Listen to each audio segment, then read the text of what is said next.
মাজার মানে কি? আল্লাহর ওয়ালি যেখানে আরাম করছে সেটার নাম মাজার। কথা ঠিক কিনা? তাহলে মাজার হয় কার? বান্দার। অর্থাৎ যিনি ইন্তেকাল করে ওনার মাজার হয়, যিনি ইন্তেকাল করে না ওনার মাজার হয় না। তো আমরা মাজারে গিয়ে জিয়ারত করি, তারা বলে মাজার পূজা।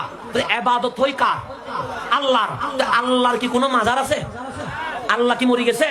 আল্লাহর কি ইন্তেকাল হয়েছে? তো তারা বলে মাজার পূজা, মাজার পূজা। আরে দেখো, মাজার তো হয় বান্দার, আল্লাহর তো মাজার হয় না। আল্লাহ তো ইন্তেকাল নাই, আল্লাহ তখনও ছিলেন, এখনো আছে।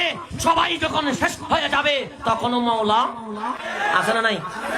আল্লাহ রাসূল সাল্লাল্লাহু আলাইহি ওয়াসাল্লাম যেখানে নিষেধ করে গেছেন, নাহা রাসূলুল্লাহ সাল্লাল্লাহু আলাইহি ওয়াসাল্লাম আন ইউজাসসাসাল কবর ওয়া আন ইউকাদা আলাইহি ওয়া আন ইউবনা আলাইহি।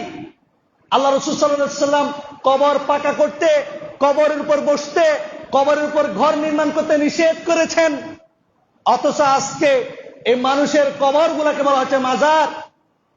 যারা ইয়াজারু শব্দ থেকে মাজার, মাজার শব্দের অর্থ হচ্ছে দর্শনীয় স্থান, দেখার জায়গা। কক্সবাজার সমুদ্র সৈকত মাজার, সুন্দরবন মাজার, কারণ এটা যারা ইয়াজুর থেকে এসেছে। মাজার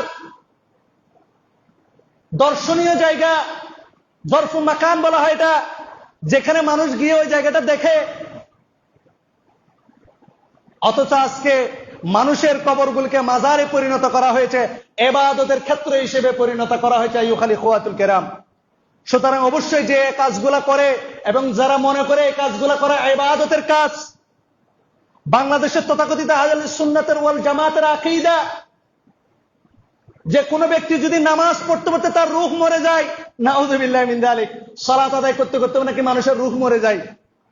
অথচ আল্লাহ সুবহানাহু ওয়া তাআলা বলছেন মুমিন হচ্ছে তারা আল্লাযীনা ইযা যুকিরাল্লাহু ওয়াজিলাত কুলুবুহুম, যখন তাদের সামনে আল্লাহর আয়াত পেশ করা হয় তাদের অন্তরাত্মা কেঁপে উঠে, ঈমান জাগ্রত হয়ে যায়। আর এরা বলে সালাত আদায় করতে করতে নাকি মানুষের রূহ মরে যায়। এজন্য রূহ জিন্দা করার জন্য কোন আল্লাহর নেককার বান্দার মাজারে যাওয়া লাগে। এবং এইভাবে যদি আপনি কোন রূহ জিন্দা করার জন্য কোন নেককার বান্দার মাজারে যান, প্রায় 1000 নফল সওয়াব ইবাদতের, আপনি নফল 1000 সালাত পড়লে যে সওয়াব হবে ওই সওয়াব আপনার নামে লিখিত হবে। তখন আমি কিন্তু মোটামুটি আজিজুল হক শের বাংলার মাজারের উদ্দেশ্যে আমি রওনা দিয়েছিলাম কলব জিন্দা করার জন্য। এটা অনেক আগের ঘটনা, আমার নিজের ঘটনা বলতেছি। হাটহাজারী থেকে গাড়িতে করে কি করেছি, রওজার দিয়েছি। কেন? কলব মরে গেছে, সালাত আদায় করতে করতে কলব জিন্দা করার জন্য যাচ্ছি। আমার তৎকালীন তরিকতের পীর বাঁশখালীর এক মৌলবী, আমি নাম বলছি না, তিনি আমাকে সবক দিচ্ছেন। আল্লাহ সুবহানাহু ওয়া তাআলা এই সকল বিষয় থেকে হেফাজত করুক, আল্লাহুম্মা আমিন।